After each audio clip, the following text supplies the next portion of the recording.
political stability. And this is a message that I have been trying to preach across the country. Political stability is also vital. We have to move from a culture of consistently engaging each other in political discourse to a culture that engages not just in development, but in matters that feature and face our people. The economy is critical. If we can't grow an economy, we're not going to be able to solve our social problems. We need the resources, and the only way to get resources is to ensure that we focus on economic activity. And towards that end, that is why I'm saying I am forever grateful to my brother here for understanding and appreciating and saying we must work together to resolve this consistent 5-year cycle. As you can see, it's not even a 5-year cycle. Some people are already starting trying to play funny things, but it's their business.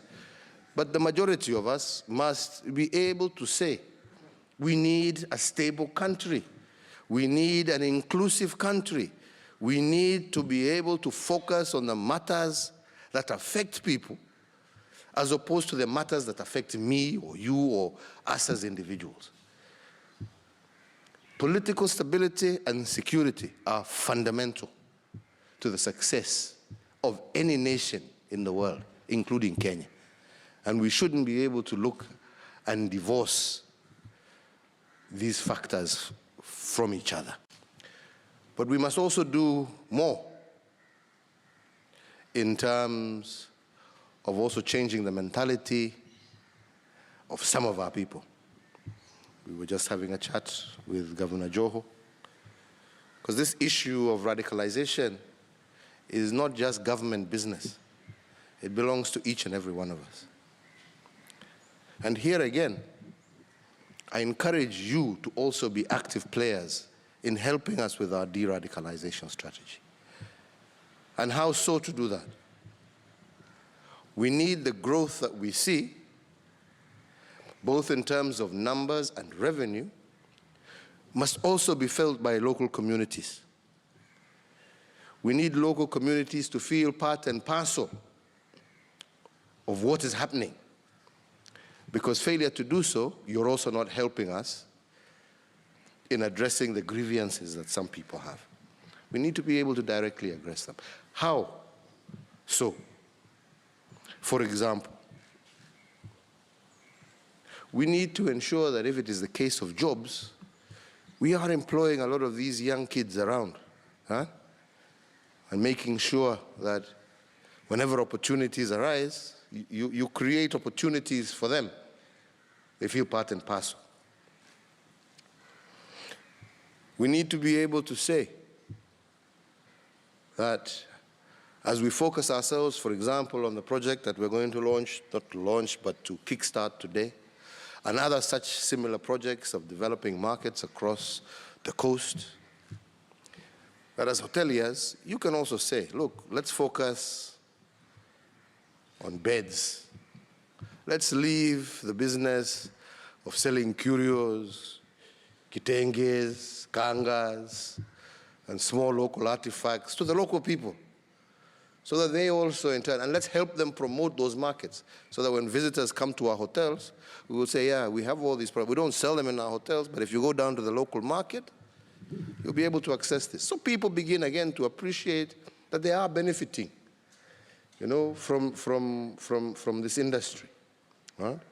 Let us begin encouraging people to go to local restaurants and such things, because so long as everybody feels to be part and parcel, you're helping us improve consistently the security situation of the Republic.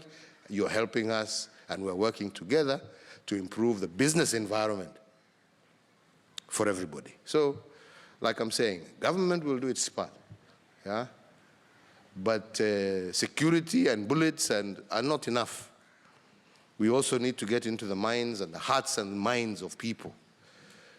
And there, you as private sector players, county governments, we all have a role to play to ensuring that we win hearts and minds as well, for people to be able to understand the benefits. I've been talking to quite a number of players, not just at the coast, but also in different parts of the country. All who have been reporting that they have seen a steady increase, not only in terms of actual visitors, but even as they look into the future, there are very favorable signs that are coming up. This is not just with our beach product, but also with our safari product, with our conferencing product, with the business people who are also coming in and taking time out to enjoy what Kenya has to offer. But for us to together succeed, we as a government need to focus on what I call the key priorities, and again, Najib has mentioned that. One is primarily our continued investment and focus on our security sector. And I begin, and I believe, and I know that has actually paid dividend. But again, as I was mentioning to colleagues, this is not just a government issue alone. We can continue to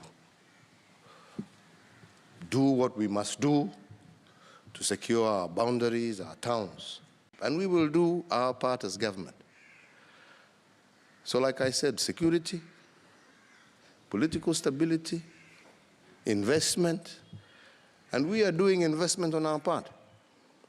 We are talking about improving, and we have done already, so it's not talking about it. We've improved the airport access, as you've heard. We're working with the governor and other agencies to improve Kibarani so you don't come into Mombasa and just be welcomed by a stink. We are working, and hopefully, very shortly, I'm going to be launching with our neighbor in Tanzania, the Malindi Bagamoyo, and we intend on the Kenyan side to focus primarily first and start off on the Nyali to Mtwapa to be able to dual that section so that we can remove that congestion that is there. We're talking about building the bypass across to Dungukundu. We are already working on the Samburu to Kwale road, which should help open up the south coast. We're also talking about trying to see how we sort out this ferry problem, and I think hopefully within another few months we will have a proposal that will make it easier for people to cross, onto the other side as we wait for the bypass to be built.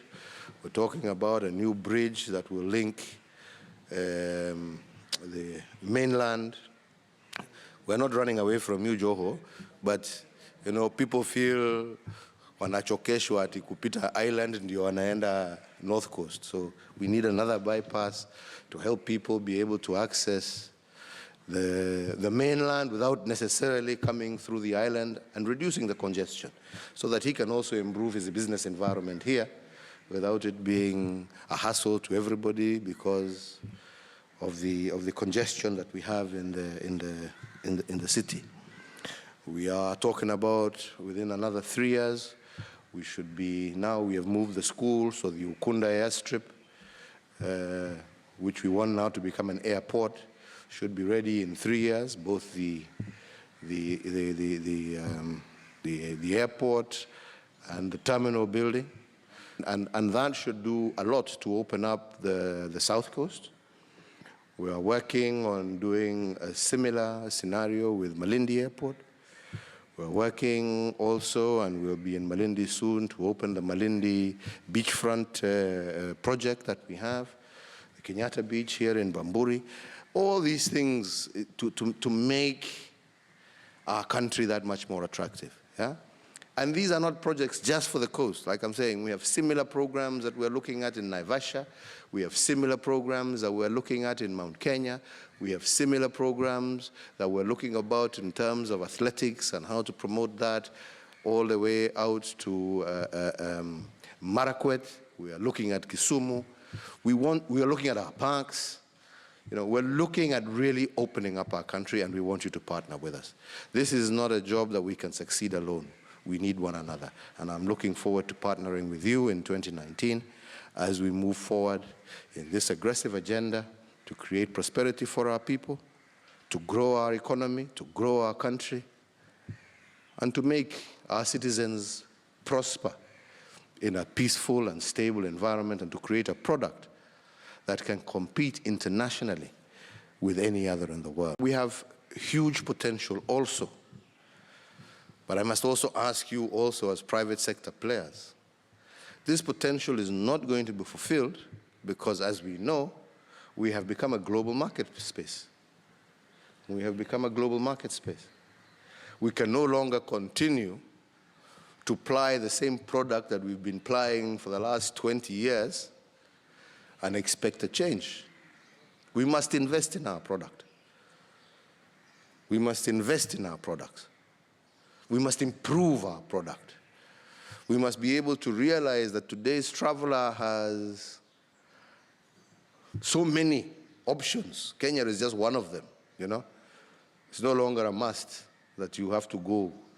You want to come to Africa, you have to go to Kenya. Yeah, we are, as I've always said, trying to complement one another as a continent, but we are also competing with one another within the global environment.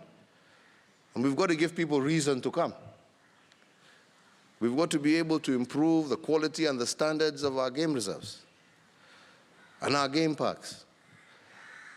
People are no longer interested in having 20,000 minivans or surrounding one lion, making Kenya a zoo. We're not a zoo, right? We need to improve that. We need to improve our discipline, governor, on our beaches. That when our tourists are out there and they're looking to relax and they're looking to swim, they're not being harassed by hawkers. Right? We need to know that our product is not just out there in isolation. We are competing with the likes of Dubai, Singapore, Thailand, all these long haul, yeah. All these long haul destinations, and they're improving their product. So, you know, we have to also improve our own product.